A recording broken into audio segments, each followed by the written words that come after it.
வணக்கம் மக்களே, உங்களுடைய அன்பிற்கும் ஆதரவிற்கும் ரொம்ப ரொம்ப நன்றி. தொடர்ந்து நம்ம சேனலுக்கு சப்போர்ட் பண்ணுங்க. இப்போ வாங்க கதைக்குள்ள போகலாம். இது மூடு பனிக்காடு, அத்தியாயம் 38. அந்த இரவு அப்படியே ஒரு இடிபாட போல உறைஞ்சு போயிருந்தது. சபரியும் லாவண்யாவும் ஆளில்லாத ரோட்ல பெணமா கிடக்கிற ஜெகதீஷ பார்த்ததும் அவங்க மனசுக்குள்ள இருந்த அமைதி மொத்தமா உடைஞ்சு செதறிடுச்சு. என்ன சபரி இதெல்லாம்? அது ஜெகதீஷ் தானே, வாங்க காப்பாத்தலாம். லாவண்யா பதட்டத்துல கார்ல இருந்து இறங்க போனா. சபரி டக்குன்னு அவ கைய பிடிச்சு தடுத்துட்டு, நீ இங்கேயே இரு, நான் போய் பாக்குறேன்னு சொல்லிட்டு காரை விட்டு இறங்குனா. சுத்தி பார்த்தா ஒரே இருட்டு, மயான அமைதி. சபரி பயத்தை வெளியில காட்டிக்காம ஜெகதீஷ் கிட்ட போய் நாடிய பாத்தான்.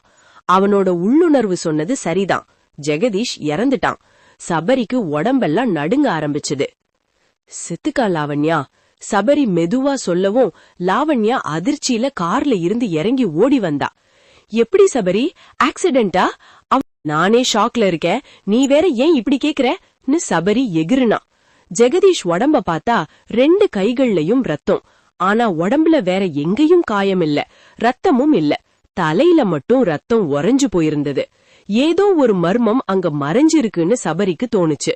லாவண்யா அத்த சிவகாமிக்கு போன் பண்ண போனா. சபரி டக்குன்னு போனை பிடுங்குனா. லாவண்யா, அம்மாவுக்கு தெரிஞ்சா நம்மளையும் நம்ம குழந்தைங்களையும் அடியோட அழிச்சிடுவாங்க. ஜெகதீஷ் உயிருனா அம்மாவுக்கு அவ்வளவு இஷ்டம். சபரி சொன்னதை கேட்டு லாவண்யா பயத்துல தன் வயிற்ற பிடிச்சுக்கிட்டா. சிவகாமியோட அதிகாரம் அவங்கள அப்படி மிரட்டுச்சு. சபரி ஒரு முடிவுக்கு வந்தான். ஜெகதீஷோட உடம்ப யாருக்கும் தெரியாம அப்புறப்படுத்தணும். இன்னொரு பக்கம் அகிலா ஆண்டி வீட்ல இருந்து வந்த சுஜி வருண ரோட்ல பார்த்தா. வருண் அந்த வீட்ல இருக்கிறது பானு, சுதாகர் ஆவிகளாம். அப்புறம் மதன், மீனான்னு படபடப்பா பேசினா. ஆனா வருண் ரொம்பவே பதட்டமா இருந்தான். சுஜி இரு, நான் சொல்றத கேளு. அந்த ஜெகதீஷ் இப்ப உயிரோட இல்ல, அவன் ஊருக்கு வெளியில செத்து கிடக்குறான். சுஜிக்கு அப்படியே தூக்கி வாரி போட்டுடுச்சு. எங்க வீட்டு ஆவிகள் தான் அவனை கொன்னுடுச்சா? தெரியல சுஜி, ஆனா அவன் எங்க வீட்ல மயங்கிதானே கிடந்தான். அப்புறம் எப்படி ஊருக்கு வெளியில போனா? ஆமா, ஆத்மாக்கள் ஒரு இடத்தை விட்டு வெளியில வராதுன்னு ஆண்டி சொன்னாங்களே, அப்போ ஜெகதீஷ் அங்க எப்படி போனா?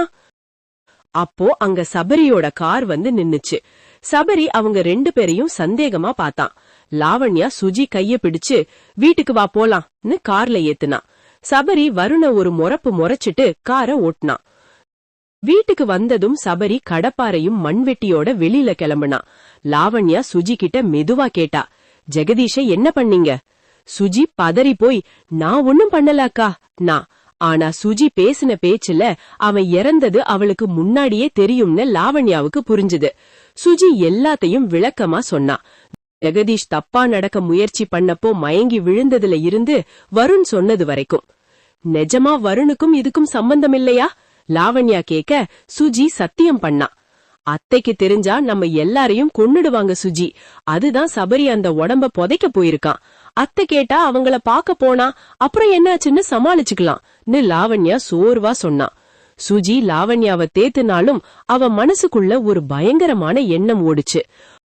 பானு, சுதாகர் ஆவிகள் நல்ல ஆவிகள் சரி, ஆனா இப்போ செத்த ஜெகதீஷ் ஆவியா வந்தா அவ நம்மள சும்மா விடுவானா? ஜெகதீஷோட அந்த கொடூர முகம் ஆவியா வந்து பழி வாங்குற மாதிரி சுஜிக்கு தோணுச்சு. அந்த மரணம் ஒரு முடிவில்ல, ஒரு புதிய திகிலுக்கான ஆரம்பம்னு சுஜிக்கு தெரிஞ்சது. கேட்டீங்களா நேயர்களே? ஜெகதீஷோட உடல் மறைக்கப்படலாம், ஆனா அந்த மர்மம் மறையுமா? சபரி ஒரு பெணத்தை தூக்கிட்டு திரியறான். சுஜி ஆவிகளோட ரகசியத்தை வச்சிருக்கா. லாவண்யா ஒரு விசித்திரமான குழந்தைய சுமந்துட்டு இருக்கா. ஜெகதீஷ் எப்படி மரணித்தான்? வருணுக்கு அந்த விஷயம் எப்படி தெரிஞ்சது? இன்னும் பல மர்மங்கள் இருக்கு. மூடு பனிக்காடு உங்களை விட போறதில்ல. அடுத்த அத்தியாயத்துல சந்திப்போம். Stay tuned.